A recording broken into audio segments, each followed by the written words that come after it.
สีแดงก่อนนะครับเริ่มต้นเมื่อเป็นการสีจุดเลยครับเจ้าภาพจุดเลยนะครับ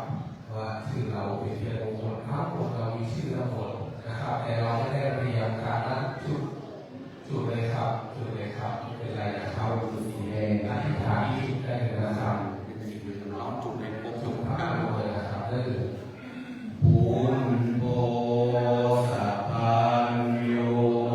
กายาโนธัมโม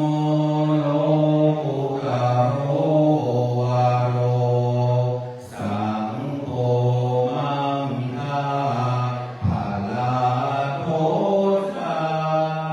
อิเตตังรัตนาตยังเอตัสสะดุภาเวนะสัพพะทุกขาอุปาทวาอันตรายาชนะสันตุสัพพะโสทิภวันตุโน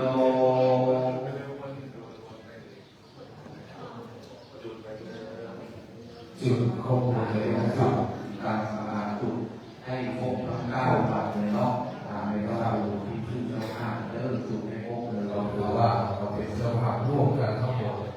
เราถือว่าเราจุดถูกเลขก็คือเราเป็นจุดพร้อมกันเลยนะครับจุดเริ่มจุดทยอยจุดเลยนะครับแต่ประกาศชื่อนี่คือเป็นเจ้าภาพที่ร่วมประมูลฉะนั้นถือว่าเราได้บูชาเทียนเจ้าภาพอธิษฐานว่าจะเป็นคำอธิษฐานในมงคลทั้งสิ้นฉะนั้นเราจุดให้เราก็เช่นให้ความมงคลแก่เขาก็อธิษฐานจุดให้เป็นมงคลแก่เราเช่นเดียวกันฉะนั้นนะครับเราต้องรู้ชื่อจุดได้ในจุดทุกเล่มเลยนะครับก็ถือว่าเจ้าภาพนั้นได้อธิษฐานของตัวเองเป็นที่เรียบร้อยเราได้อธิษฐานจุดให้ทุกท่านวันนี้ถือว่าเราได้ร่วมกันเป็นเจ้าภาพทั้งสิ้นถือว่ามีความสิริมงคลทั้งสิ้นอธิษฐานจุดได้ทุกเรื่องเลยนะครับ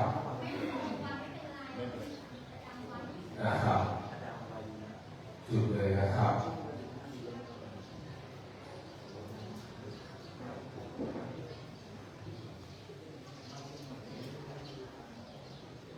ดูเจ้าภาพอธิษฐานจุดให้หมดเลยนะครับเราถือว่าวันนี้ถ้าเราได้ร่วมกันจุดเทียนเป็นเทียนมงคลเป็นเจ้าภาพจุดเลยนะครับจุดทุกเรื่องเลยนะครับที่หงชะตาอีก4เล่มคือเทียน5ทั้ง4เพราะเราประกอบได้5ทั้ง4โยมเจ้าภาพที่รู้ตัวว่าเราได้บูชาเทียนที่เป็นเทียนมงคลตอนนี้เราเรียนแก่ทุกคนทุกท่านที่เป็นเจ้าภาพด้านล่างตอนนี้เจ้าภาพด้านบนได้อธิษฐานจุดให้ทุกท่านเป็นเจ้าภาพหลับตาอธิษฐานจิตพระสงฆ์ได้เจริญพุทธมนต์เป็นคาถาจุดเทียนชัยเทียนนี้ถือว่าเป็นเทียนมงคลตามภาคเหนือเรานั้นถือว่าคนภาคเหนือทำไมถึงจะต้องจุดเทียนบูชาเทียนเมื่อมีความเชื่อมีภาษาท่าเลื่อมใสเราบูชาเทียนเพื่ออะไรเรามาสังเกตดูว่าเทียนนั้นจุดเพื่ออะไรเทียนนั้นจุดเพื่อสร้างแสงสว่างถ้าเราอยู่ในที่มืดก็มีแสงเทียนขึ้นย่อมมีแสงสว่างฉะนั้นเมื่อเทียน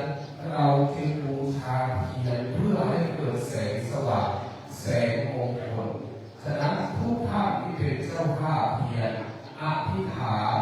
หลับตาตอนนี้เจ้าภาพด้านบนได้อธิษฐานจุดเทียนให้ท่านเพราะว่าด้วยเวลาอันจำกัดจึงขอความอนุเคราะห์ทุกท่านนะครับให้เจ้าภาพได้จุดและอธิษฐานก็ถือว่าท่านเจ้าภาพนั้นก็ถือว่าเป็นคณะบดีผู้ใจบุญเป็นนายบุญผู้ใจดีคนมองว่าเป็นเศรษฐีตามเพียงที่เราไม่ถือว่าเป็นมงคลอย่างยิ่งฉะนั้นอธิษฐานศรัทธาเราหลับตาอธิษฐานที่เป็น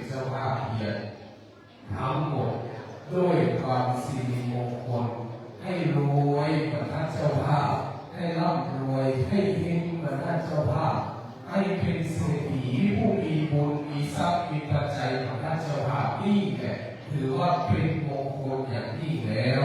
นะครับถือว่าศรัทธาเรารับจากอธิษฐานเลิกเกิดเกินกับสิ่งคุณงามความดีเทียนนี้เป็นเทียนเศรษฐีที่ไร้ครูบาศรีวิชัยเราจะเห็นได้ว่าหน้าวัดหนองไก่เราปฏิสถานรูปเหมือนของพระครูบาศรีวิชัยครูบาศรีวิชัยนั้นเป็นพระคุณแห่งล้านนาและต้องอธิกรณ์เหตุการณ์หลายเรื่องจนได้ลงกรุงเทพไปหลายครั้งต้องไปรับอธิกรณ์แต่สุดท้ายท่านก็รอดพ้นทั้งสิ้นคนวางครูบาศรีวิชัยและเรียนเชิญท่านเจ้าภาพที่จุดด้านหลังด้วยนะครับจุดให้แก่เจ้าภาพทุกคนในที่ร่วมเป็นเจ้าภาพทั้งหมดในร่วมกันทำบุญทำกุศลกับวัดต่อกายทั้งสิ้นดังนั้นปัจจัยเหล่านี้ที่ทุกท่านจะร่วมกันทำบุญก็จะร่วมเป็นยอดปัจจัยการถวายกฐินทั้งสิ้นดังนั้นวันนี้นะครับอธิษฐานจิตเทียนนี้เป็นเทียนตำราของครูบาศรีวิชัยเรียกว่าเทียนเศรษฐีที่ไร้กล่าวถึงว่าเศรษฐีอนาถาบิณฑิกาเศรษฐีอนาถาชื่อของท่านก็บอกว่าอนาถาก่อนท่านจะได้เป็นเศรษฐีนั้นถือว่าท่านได้เป็นเศรษฐีเป็นคนที่ไร้อยู่มาว่าคือเป็นคนตกทุกข์ได้ยากจนสุดท้ายท่านภาคเพียรด้วยการสร้างทานบารมีจึงได้เป็นเศรษฐีมหาเศรษฐีผู้มีทรัพย์ฉะนั้นเพียรเหล่านี้กับนางครูบาศรีวิชัยนักบุญในล้านนาได้อธิษฐานเขียนไว้ในล้านนาให้ปรากฏจึงเป็นเพียรเศรษฐีที่ไร้จุดแล้วปรับร้ายให้กลายเป็นดีแม้ไม่มีทรัพย์มีทรัพย์น้อยก็จะจุดแล้วก็จะมีทรัพย์มากรับประกันลาโดยลาภสักการะเข้าของเงินทองก็จะปรากฏสื่อไป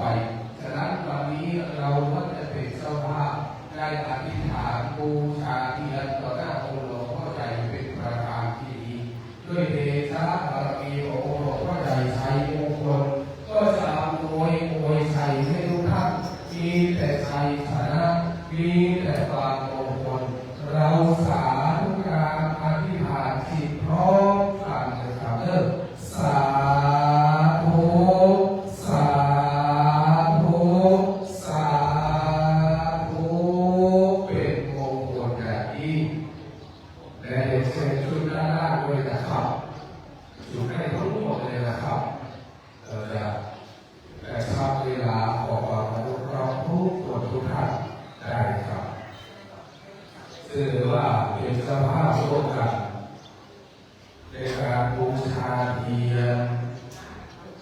หรือว่าเป็นสภาพในการบูชาเทียนซึ่งเมื่อสักครู่หรือผู้มีรักษาคุณธรรมคุณธรรมสอนอิระโกศิษะคุณจิรกายาเทศสมุทรคุณวิชาพรเทศสมุทรคุณคณะพระกิจเจริญชาดีคุณทัศพันธ์ศรีปุญญาอิรัตน์คุณศรีภากิติภักราคุณคุณธรรมนัทวรมหาบุรีบารมีอาจารย์พ่อเราคุณประพิวิทย์รอดรายางคุณปริรดารอดรายางพันตำรวจโทธนพิพัฒน์สุภาสิรัตน์คุณพลธีรวัฒน์ปินาวงศ์คุณสุพันธ์ดีปินาวงศ์คุณอาชิรวัฒน์รัตนจามรคุณสรวิทย์เทศบุตรคุณสุธีมาแดงคุณรัตนชนมาแดงพลตำรวจเอกพันตำรวจเอกอรุณที่ท่านได้เป็นนายพลในเรื่องนะครับวชิรศรีสุกันคุณลักษณาอัธวันธนะคุณวัชรีสุภาสิรัตน์พันตำรวจเอกมโนเวทมอยงสุพลตำรวจนะครับขออภัยนะครับคุณพลตำรวจเอกมโน โอเวกอมุสุสาสุขุวิทยาเนื่องใจสุขุวิทยา เอาออกใช่ไหม สุขุวิทยาสุขุวิทยาสุขุวิทยาคุณพระชัยคุณพระสอน